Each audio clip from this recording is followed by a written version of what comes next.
sur ses attraits pour relaxer et c'est dommage. Donc voilà. Deuxième question. Quel avis as-tu de toi-même? Que penses-tu de la personne que tu es? Ça c'est une question vraiment très intéressante. En fait, moi, je trouve que je suis une personne pas sûre d'elle. Pas sûre d'elle et trop angoissée, ça c'est sûr, mais ça tout le monde me le dit. C'est d'ailleurs pour ça que j'ai découvert la SMR en tant que consommatrice. Oui, voilà, moi je suis une personne trop anxieuse, peut-être que je devrais plus me laisser aller et vivre plus sereinement. Ce serait mieux pour tout le monde en fait. Après, il y a beaucoup de gens qui m'ont posé des questions par rapport à mon mari, car c'est vrai que j'avais fait une vidéo où j'ai montré mon mariage. Alors, comment as-tu rencontré ton mari? Donc il y a deux personnes qui m'ont posé la question. Alors mon mari, je l'ai rencontré à une soirée d'anniversaire. J'avais une connaissance en fait qui m'avait invité à son anniversaire. Je crois que c'était ses 30 ans, je crois. Et en plus ce jour-là je travaillais. C'était un samedi, mais moi je travaille le samedi, ça m'arrive. J'ai beaucoup hésité à aller à cet anniversaire d'ailleurs, car c'était à Paris. Et moi j'habitais en banlieue, donc pas pratique. Et finalement j'ai décidé d'y aller comme ça. Je me suis dit allez, faut se lancer, faut y aller, faut vaincre la fatigue. Il faut se forcer un petit peu. Et voilà, c'est comme ça que je l'ai rencontré. C'est un anniversaire. Ensuite, depuis combien de temps es-tu avec ton chéri? Alors, avec mon chéri, au mois d'octobre, ça va faire 5 ans qu'on est ensemble. Donc 5 ans de relation presque. Alors, question intéressante. Comment as-tu su que c'était lui le bon? Comment as-tu su que c'était lui le bon? Le bon. Alors en fait, je sais pas, c'était pas vraiment. Je peux pas dire que c'était pas un coup de foudre, mais presque. Car à cette soirée-là, il y avait beaucoup de garçons et c'était festif. Donc il y avait beaucoup de gens qui tournaient autour, on va dire.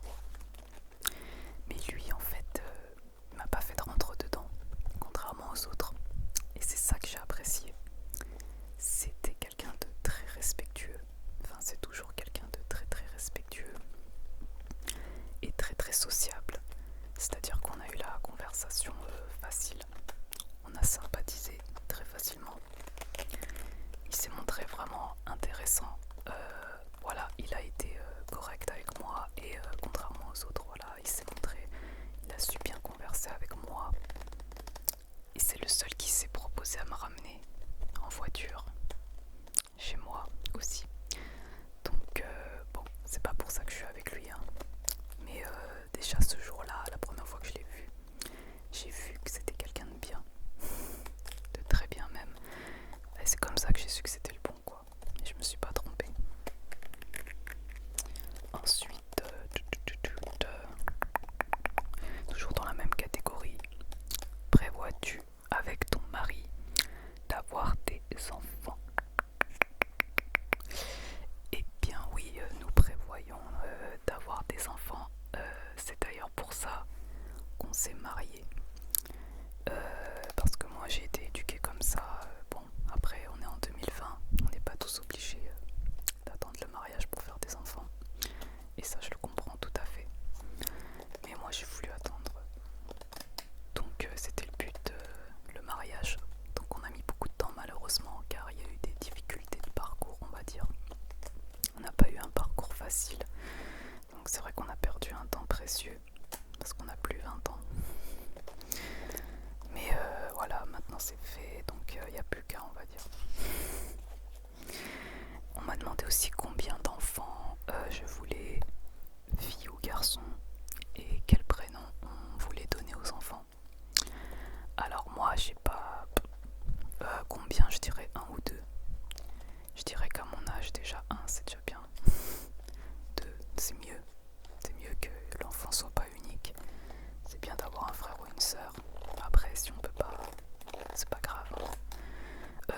Fille ou garçon? Franchement, on s'en fiche. Je pense que à mon stade, on n'est pas limité à ça. Tant que les enfants sont en bonne santé, c'est tout ce qui compte. Pour les prénoms, on avait déjà prévu d'appeler.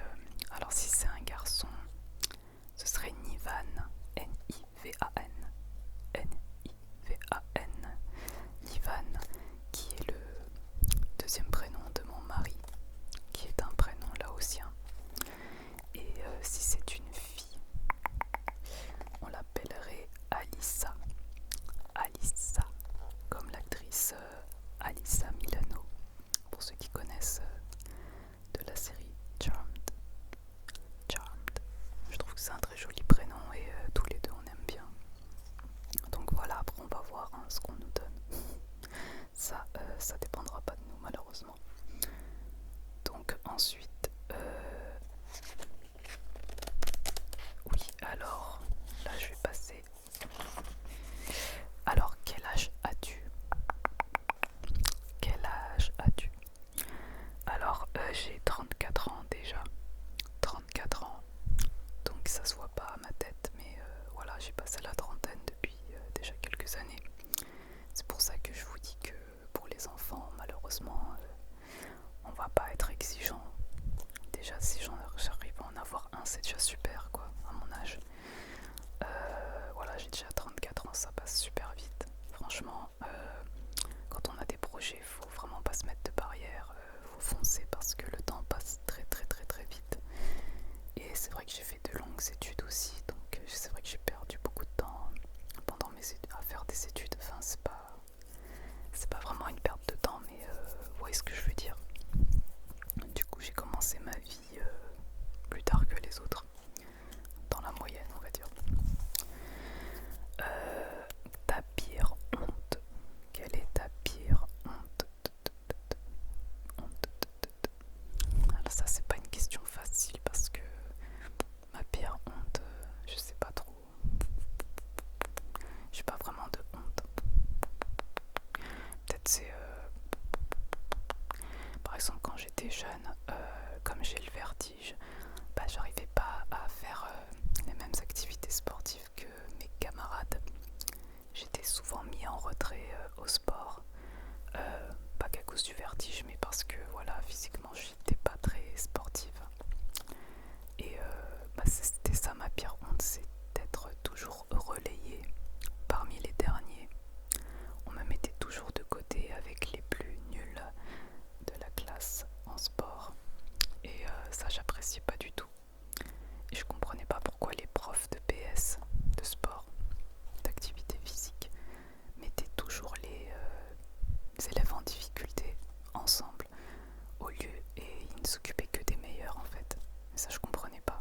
Enfin, je veux dire, s'il y a des gens qui sont moins bons en sport, c'est justement ceux-là qu'il faut le plus accompagner pour les aider à s'améliorer. Et au lieu de ça, non. Au lieu de ça, ils nous mettaient de côté. On était limite rejetés. Franchement, j'ai jamais compris ce système. J'espère que ça a changé depuis parce que franchement, à mon époque, c'était pas terrible.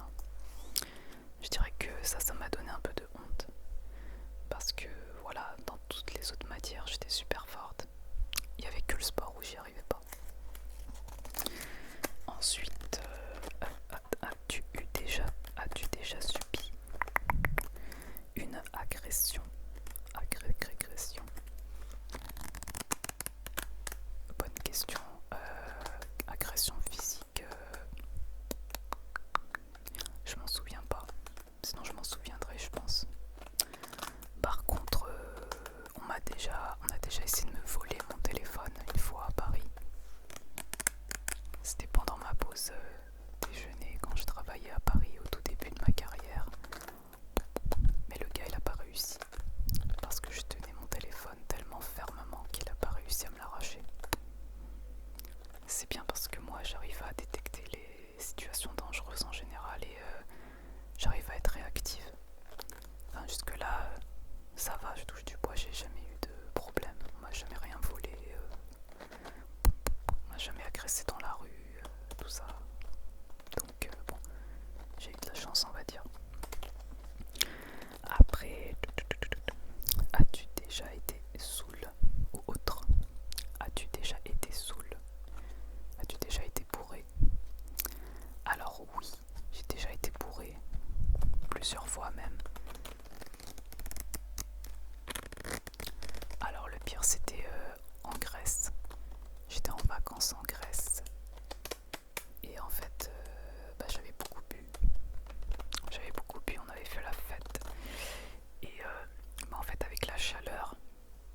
je bois pas souvent, je vous rassure, hein, c'est vraiment peut-être la seule fois où ça m'est arrivé vraiment d'en arriver à ce stade-là. Mais moi quand je bois, même si je suis peut-être bourré, j'ai toujours ma conscience en fait. Je me contrôle toujours quoi, ça va. As-tu été déjà infidèle par le passé? Infidèle par le passé? Non. Non, je pense pas, non. Non. Moi, si ça va pas avec quelqu'un, bah je dis stop et puis voilà, je passe à autre chose. C'est mieux. Je pense que c'est ce qui est le mieux à faire. Plutôt que blesser la personne, quoi. Alors, as-tu déjà trahi une amie? Trahi une amie, non, je pense pas. Je pense pas avoir trahi une amie. Quand on dit trahison, là ça va très loin. Moi ça m'arrive de nexter les gens quand j'ai plus trop de contacts, etc. Ou de plus donner de nouvelles. Parce que moi je suis quelqu'un de plutôt assez solitaire. Franchement, il y a seulement 2 personnes à qui je parle quasiment tous les jours ou presque. Et ces 2 filles-là, elles vivent même pas en France. Elles sont même plus ici depuis longtemps. Enfin, il y en a une, elle habite en Égypte. Mais si j'ai une autre amie, pardon, je dis n'importe quoi, qui vit ici, mais je la vois pas souvent en fait. Et mis à part ces 2 amis-là, j'ai pas gardé beaucoup de contacts. Après, c'est plus des connaissances ou des amis de mon mari qui sont du coup mes amis aussi, mais c'est pas pareil. Je leur parle pas tous les jours, quoi. Quelle est ta plus grande peur? Quelle est ta plus grande peur? Peur. Alors, ma plus grande peur, je dirais même ma phobie, c'est le vide. Car, comme je l'ai dit précédemment, j'ai peur du vide, j'ai des vertiges. C'est pour ça qu'il y a beaucoup d'activités malheureusement que je peux pas faire parce que j'ai trop peur et ça me rend malade presque. Par exemple, saut en parachute, c'est même pas la peine.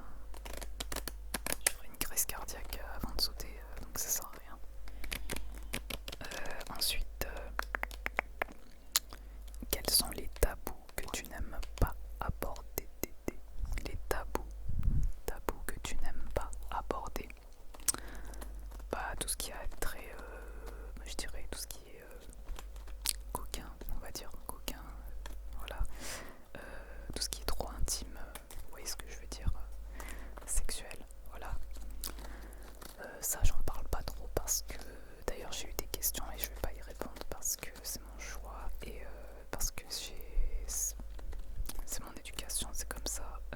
Chez nous c'est tabou, on parle jamais de ça. Si on en parle qu'entre nous, quoi. Entre moi et mon mari par exemple, et c'est tout. Alors, que penses-tu de ta belle-mère? Que penses-tu de ta belle-mère? Alors, ma belle-mère, c'est une personne très intéressante parce qu'elle a beaucoup voyagé. Donc, moi, je l'aime bien. Je vais pas dire je l'aime à fond, mais je l'aime bien parce qu'elle nous apprend des choses de ses voyages. Bon, par contre, comme toute personne d'un certain âge, parfois il y a des moments ils sont un peu, je dirais, j'ai pas envie d'être méchante, mais voilà, un peu lourd, on va dire. Mais ça c'est comme toutes les personnes, hein. C'est ma mère aussi, voilà, ils ont tendance à, en fait c'est des gens comme ça fait longtemps qu'ils ne travaillent plus, peut-être qu'ils s'ennuient, des fois ils vous parlent pendant des heures et vous avez pas le temps, vous avez d'autres choses à faire. Mais sinon, oui, on a des bonnes relations. Elle me considère comme sa fille, hein, et voilà, il n'y a aucun souci.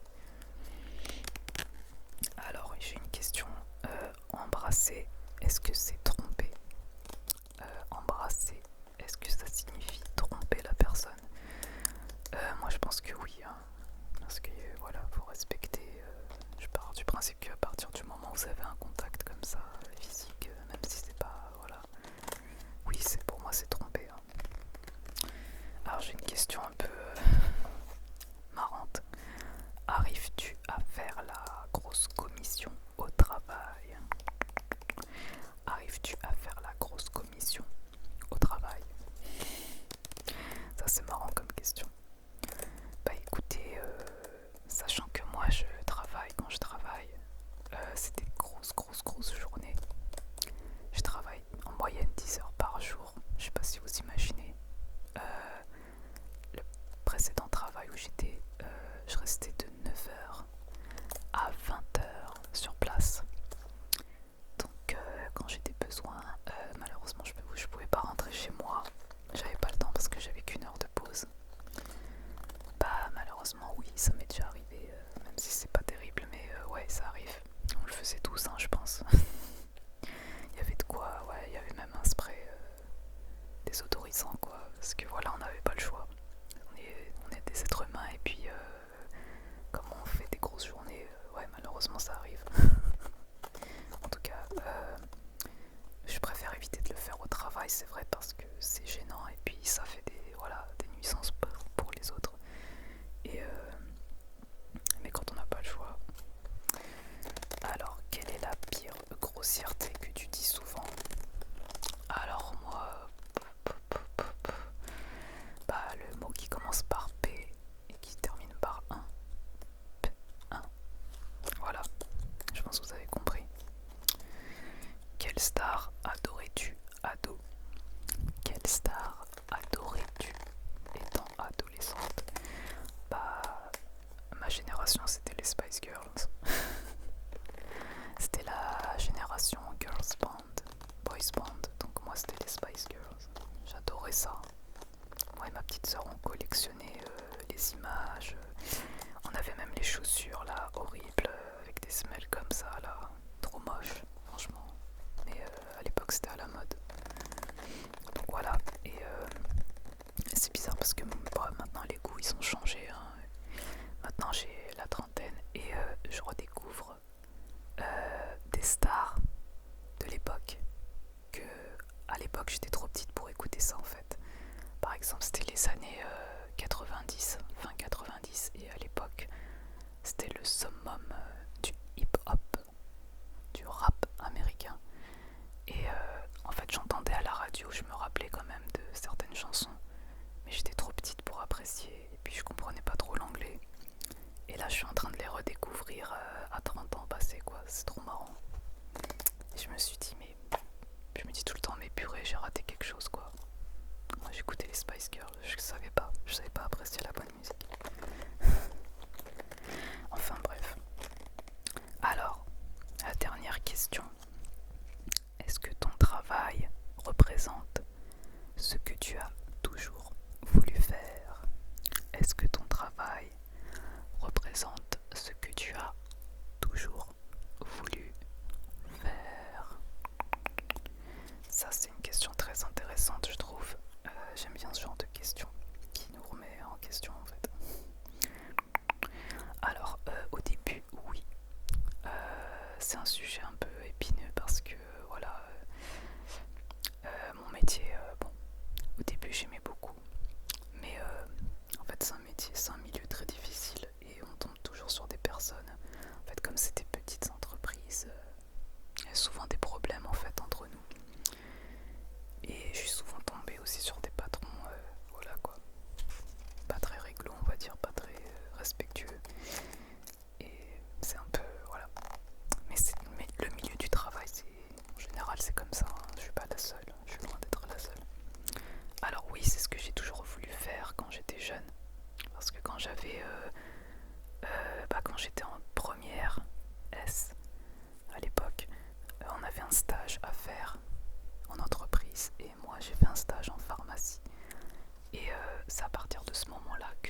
choisi pharmacien par dépit, par défaut quoi.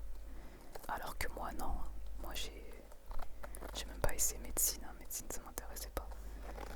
Donc ouais, c'est ce que j'ai toujours voulu faire et c'est la seule chose que je sais faire en fait professionnellement. C'est pour ça que bon, malgré les problèmes que je rencontre dans ce métier qui n'est pas facile comme beaucoup de métiers, bah je continue quand même, hein. Je change souvent de travail, c'est vrai. Je change souvent de pharmacie. Bon, parce que j'ai souvent déménagé aussi, hein. Mais voilà, dès que ça va pas, moi je préfère changer. Le changement c'est bien. Je pense pas que je vais faire des longues carrières dans la même boîte. Parce qu'en fait on fait vite le tour. Comme c'est des petites entreprises, moi je trouve que c'est vite lassant et j'ai besoin de voir des nouvelles têtes quand même. Donc voilà, sinon voilà, c'est ce que j'ai toujours voulu faire, mais si un jour j'ai pourquoi pas changer de métier, moi je serais pas contre quoi. Pour voir un peu autre chose parce qu'on fait vite le tour dans ces métiers là. Voilà. Donc voilà pour les questions. J'espère que vous avez apprécié cette vidéo qui m'a été inspirée par la chaîne PL ASMR.